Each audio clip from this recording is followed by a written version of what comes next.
காடை சுக்கா வறுவல் எப்படி பண்ணுறதுங்கிறத பார்க்க போகிறோம். இது வந்து இப்போ எல்லா கடைகள்லையுமே கிடைக்குது காடை.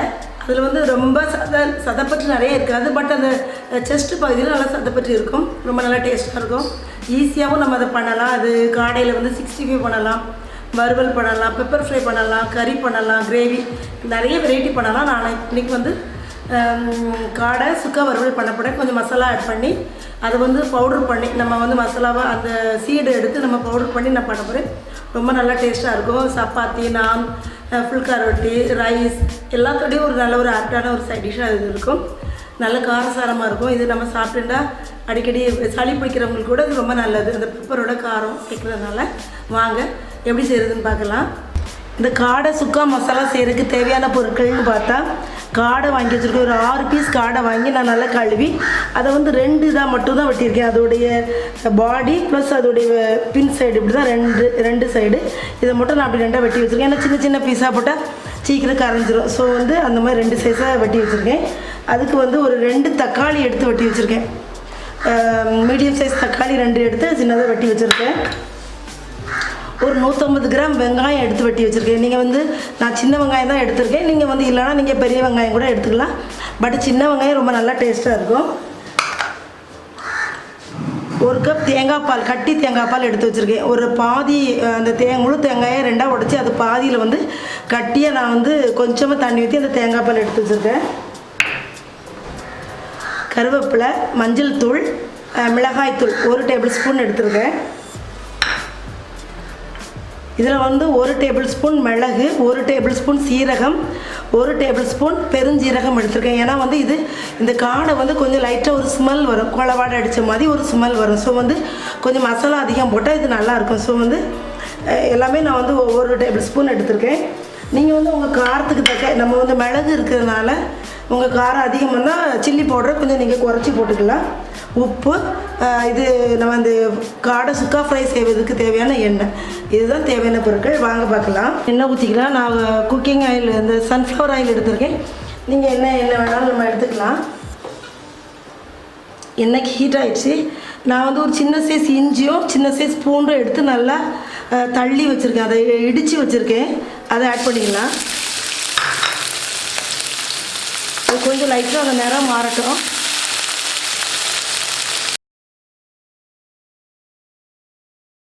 இப்போ அது வந்து கொஞ்சம் நல்லா நிறம் மாறி இருக்குது. இப்போ நம்ம வெட்டி வச்சுருக்க வெங்காயத்தை ஆட் பண்ணிக்கலாம். கருவேப்பிலை ஆட் பண்ணிக்கலாம். இந்த வெங்காயம் வதக்கு தேவையான உப்பு ஆட் பண்ணிக்கலாம். இந்த வெங்காயம் வந்து நல்லா கோல்டன் ப்ரௌனாக நம்மளுக்கு நல்லா ஃப்ரை ஆகணும். அப்போ அந்த வந்து சுக்கா மசாலா நம்மளுக்கு சாதத்தோடைய சப்பாத்தியோடு சாப்பிட்றதுக்கு கொஞ்சம் நல்லா லைட்டாக ஒரு கிரேவி கிடைக்கும். இது நல்லா கோல்டன் ப்ரௌனாக ஃப்ரை ஆகட்டும். இப்போ நமக்கு இந்த ஆனியன் நல்லா ஃப்ரை ஆகிருக்கு பாருங்கள். இது ஃப்ரை ஆகிறதுக்கு ஒரு 5 மினிட்ஸ் எடுத்துருக்கு. இப்போ நம்ம வந்து கட் பண்ணி வச்சுருக்கேன் அந்த 2 தக்காளி அதோடு ஆட் பண்ணிக்கிறோம். இந்த தக்காளி வந்து கொஞ்சம் நல்லா மேஷ் ஆகணும். அப்போ தான் நம்மளுக்கு அந்த திக்கு கிரேவி கிடைக்கும். இது தக்காளி நம்மளுக்கு மேஷ் ஆகட்டும். அதுக்குள்ளே நம்ம வந்து எடுத்து வச்சுருக்கேன் அந்த மசாலாக்குள்ளதை. நான் வந்து இது வறுக்காமல் தான் நான் வந்து மிக்சியில் பவுட்ரு பண்ண போகிறேன். மிளகு, சீரகம், சோம்பு அதை வந்து மிக்சியில் பவுட்ரு பண்ணி எடுத்துகிட்டு வந்துடுறேன் அதுக்குள்ளே. இப்போ தக்காளி நம்மளுக்கு நல்லா மேஷ் ஆகிடுச்சு. இப்போ நம்ம எடுத்து வச்சுருக்க அந்த மிளகாத்தூளும் அந்த மஞ்சள் பொடியும் சேர்த்துக்கலாம். இந்த அரைச்சி எடுத்து வந்திருக்க அந்த பொடியும் நம்ம இதில் சேர்த்துக்கலாம். மிளகு, சீரகம், சோம்பு. இது வந்து கொஞ்சம் மசாலா அதிகமாக தான் இருந்த மாதிரி இருக்கும். ஏன்னா அந்த இது வந்து கொஞ்சம் வாசனை வரும். ஸோ அந்த வாசனை எடுக்கிறதுக்காக தான் அந்த மசாலா பொருட்கள் கூட வந்து நம்ம சேர்த்துட்டோம்.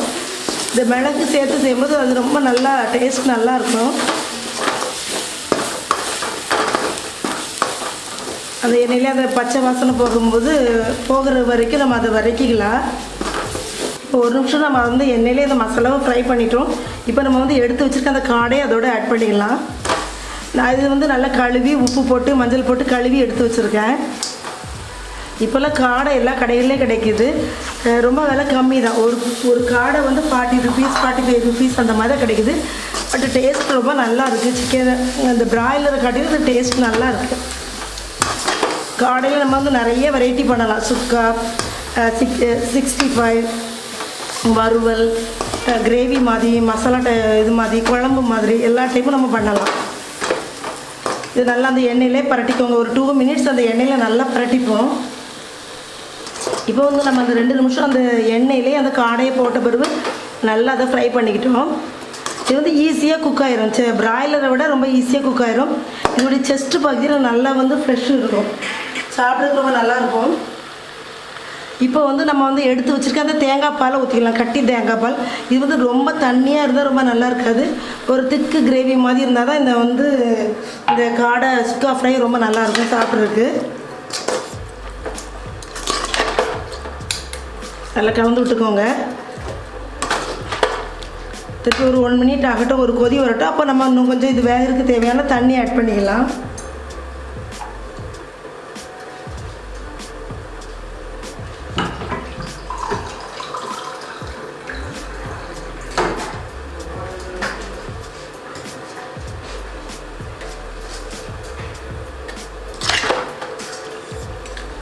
தேங்காய் பாலை ஆட் பண்ணி 1 நிமிஷம் ஆயிடுச்சு. நம்ம அந்த காடை வேகிறதுக்கு தேவையான அளவு தண்ணி ஊற்றிப்போம். நிறைய ஊற்ற வேண்டாம், கம்மியாக ஊற்றிக்கோங்க.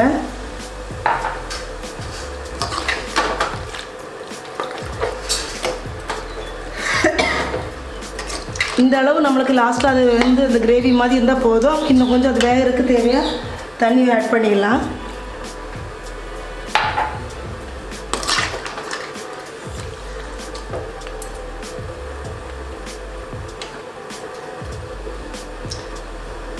ஒரு 5 மினிட்ஸ் நம்ம அதை மூடி வச்சுப்போம். மீடியம் கொதி வந்த பிறகு மீடியம் ஃப்ளேமில் நம்ம அதை மூடி வச்சுப்போம்.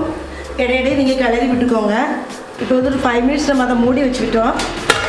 இடையிடையே நம்ம அதை கிளறி விட்டுக்கிட்டோம். இன்னும் கொஞ்சம் அது வந்து திக்காகிறதுக்கு நம்ம வந்து அதை மீடியம் ஃப்ளேமில் வந்து அதை மூடி வச்சுப்போம். இப்போ இதுக்கு உங்களுக்கு தேவையான அளவு உப்பு சேர்த்துக்கோங்க. ஆல்ரெடி ஆனியன் வதங்கும் போது கொஞ்சம் நம்ம வந்து உப்பு ஆட் பண்ணிக்கிட்டோம். இப்போ அதுக்கு தேவையான அளவு நீங்கள் உப்பு ஆட் பண்ணிக்கோங்க.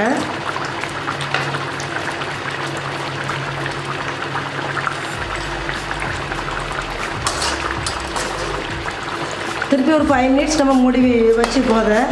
இப்போ வந்து மறுபடியும் அதை நம்ம ஒரு 5 மினிட்ஸ் ஓப்பன் பண்ணிவிட்டு திருப்பி ஒரு 5 மினிட்ஸ் அதை மூடி கிளறி வச்சுருந்தோம்.